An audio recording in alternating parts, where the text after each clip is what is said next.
So before you can go into Oreburgh City, you're going to have to cross through the Oreburgh Gate. And right when you go in here, this hiker's going to stop you.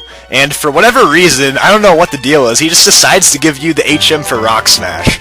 Like, I realize HMs are the rarest items in the game. Like, they're one of a kind. You can't find these anywhere else. And this guy's just going to give it to us. Like, the first time we've ever seen him, he's just going to give us HM06 Rock Smash. So yeah, I guess that's an awesome thing. We didn't have to do anything like out of the ordinary to get that awesome HM. We just walk into the cave and get it. So yeah, there's a northern end of this little cave that you can use Rock Smash at, but you're not able to use it until you defeat the first gym leader, Rorik. So that's kind of what they do in this game. You can't use HM or field moves until you've obtained certain gym badges. And that's just to stop you from advancing too far into the game without actually doing anything. So yeah, we do have a couple of trainers to fight in here, and I've got Shinx up front. Shinx still, unfortunately, doesn't have any electric-type moves, so I can't really handle the Starly too easily. But I think it's at level 13 when I learn Spark or something. Anyways, you just got a critical hit, and I just missed. How suckish is that? Let's just keep using Tackle, though. So yeah, if you're in the Oreburgh Gates here, there are a couple of new Pokemon you can catch. You can finally get a Geodude on your team, so if you're looking for a really good defensive Pokemon, a good rock or ground type, Geodude does the trick. Also, you can find Psyduck in here, which I mentioned in the last video. Psyduck is a pretty good water type, and if you started with Chimchar, Psyduck is not a bad idea because it will really help you out a lot in Oreburgh City when you're facing all of those ground and rock types, stuff that Chimchar normally couldn't handle being a fire. And we have another Shinx, so we got Shinx versus Shinx here. But yeah, if you started with Turtwig or Piplup, Oreburgh City in the first gym is going to be a breeze for you because you're super effective, but if you have Chimchar, you might want to think about adding a Psyduck to your team. Chimchar can do the trick on its own, you just have to get it evolved into a Monferno, then it will learn Mach Punch, which is super effective against rock types. But if you're not that high up on levels, then Psyduck's a good call. Anyways, let's finish this thing off right here. And we got a critical hit! Why does this keep happening? I get critical hits on the last turn when it's not even necessary at all. Like, I would have normally knocked it out anyways. Why can't I just get critical hits early on in the battle when it actually makes a difference? Whatever, I don't understand. Anyways, I do have a potion with me, so let's go ahead and use that. I actually wasn't hoping to take that much damage in the first battle, but whatever, I kind of got screwed because of that critical hit and the miss. But yeah, you can actually walk behind these trainers right here, both of the picnickers, so if you're not in the mood to face them in battle, you can just get into Oreburgh City really quickly. But all she has is a Bidoof, so it shouldn't be too much trouble. At least I'd hope not. So yeah, let's get that Intimidate on it right off the bat. And let's start tackling away. Just like that. And oh crap, Defense Curl. That means this could take a while. I can't believe this! I ran out of power points! I've used Tackle 35 times, and now I have 0 PP left, and I don't have any other attacking moves. Wow, this sucks. Let's just switch out to Turtwig, then.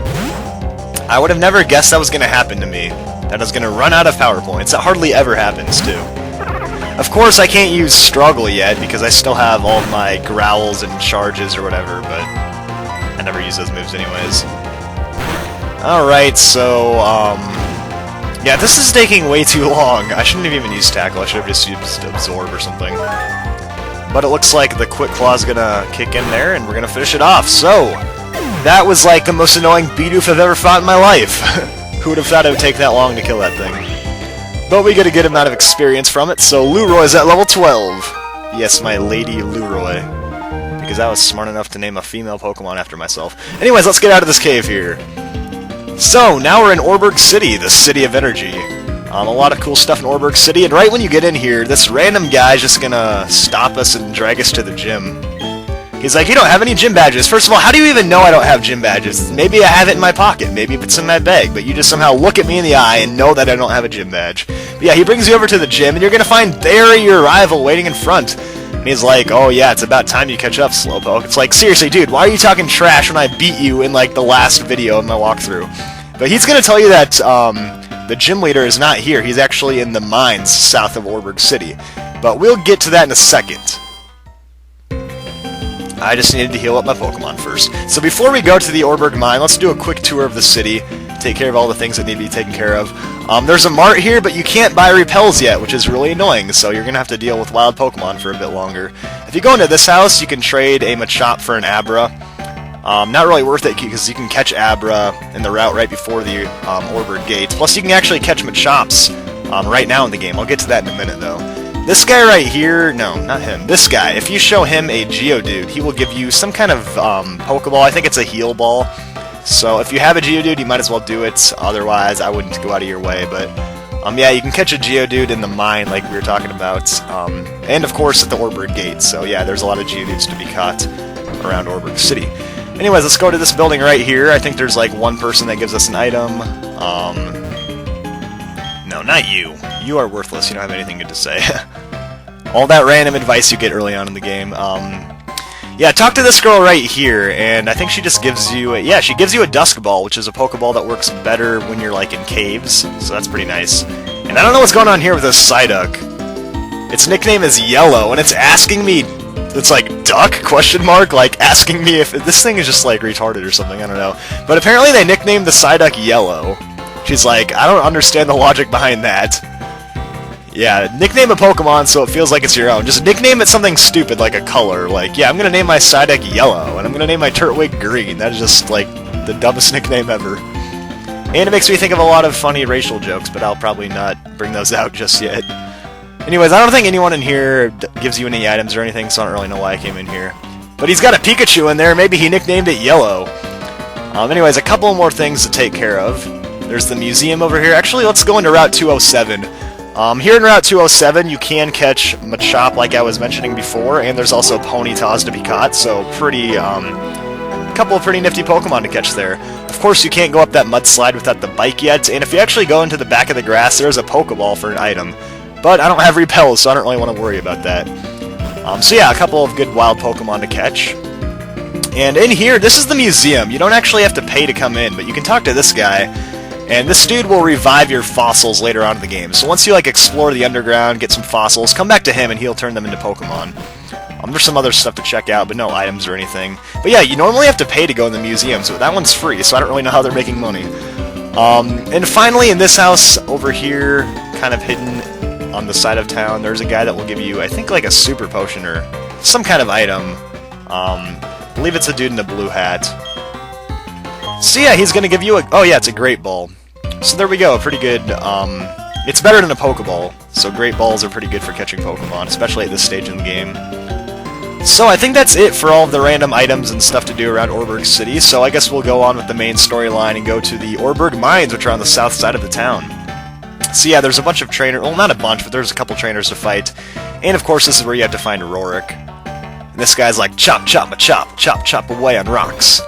Yeah, he's using Rock Smash as his Machop, I guess, and singing about it. I forget what this guy does. Nothing too important. He just says to broaden your horizons, which is what we should all do. So yeah, check out all this cool machinery they have with all the coal over here. This guy will give you a Super Potion, so make sure you talk to him. It's a pretty good item at this point in the game. Heals up 50 HP rather than 20 on a regular potion. Super Potions are always kind of a rip-off to buy at the mart, though, because they're overpriced. There are 3 items to get over here. There is this yellow shard, and then there's a hidden item. And this one right here, Dire Hit. Yeah, check out this giant pile of coal. That is crazy, but you can step right in the middle of it and find a heart scale. And if you collect enough heart scales, you can use them to go to the move relearner, which is pretty handy later on in the game. Anyways, let's get right to it and go into the mine right here. And hopefully find the gym leader Rorik and bring him back to the gym. But before that, let's grab this item. And it's a Pokeball. The most rare item in the world, the Pokeball.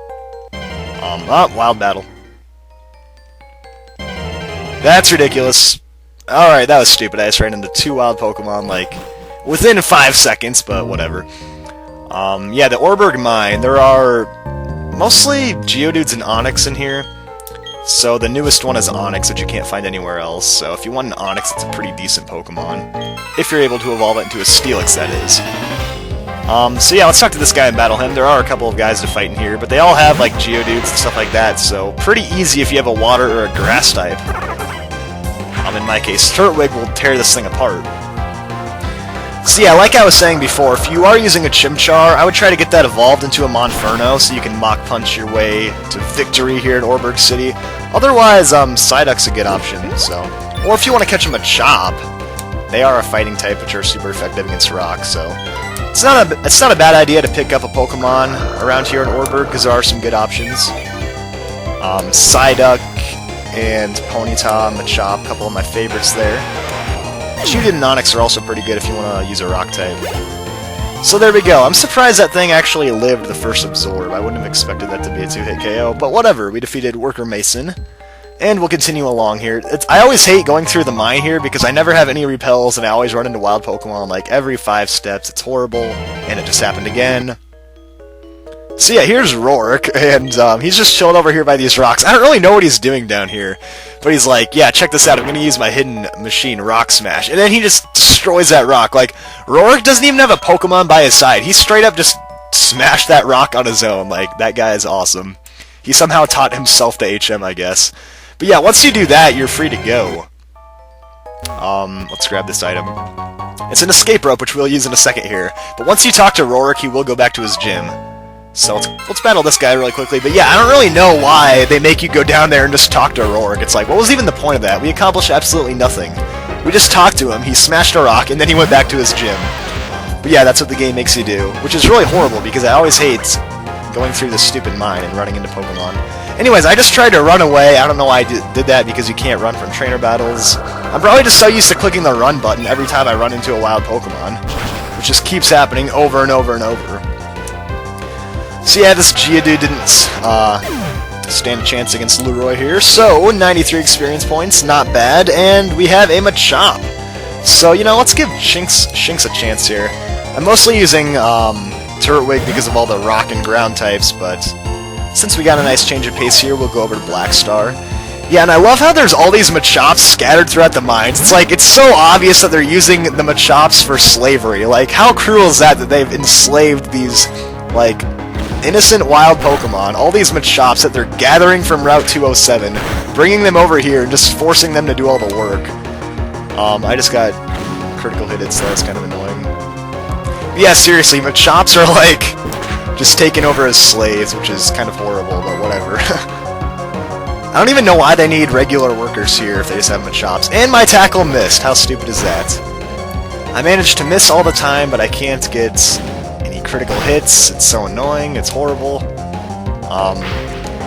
But yeah, Machop's definitely a good option. If you want to save a Machop from slavery, go catch one and add it to your team. So yeah, then instead of being enslaved in the Oreburgh Mines, it'll just be enslaved in a different way for battle on your team, which is probably just as horrible, but whatever. And we'll finish you with another tackle here. Watch me get a critical hit. Alright, thank God it didn't happen. Otherwise, I would have freaked out. But yeah, Machop's one of the better physical attackers in this game. Really awesome if you can evolve it into a Machamp. And keep that in mind, with the Pokemon like Onix, Geodude, and Machop, you can only get them fully evolved with trading. So if you don't have any Wi-Fi capabilities, then I would avoid those Pokemon. And yeah, let's use our escape rope. This is what I always do, because I never want to retrace my steps. So I just use the escape rope to get out of here. I still don't know how the escape rope works. Like, we have a rope, and then we're all of a sudden out of the cave. Who knows how we pulled it off? But the good news is that the gym here in Oreburgh City is now open. I don't know why I talked to this lady. I don't need to talk to you at all. But yeah, Barry's not standing in front of the gym, so we can go and fight Rourke and try to get our first gym badge. That's what we're going to be doing next time. So stay tuned. Be back here next Friday. We'll be taking on the gym, hopefully taking down Rourke and getting our first gym badge. So thanks for watching, guys, and I will see you all next time.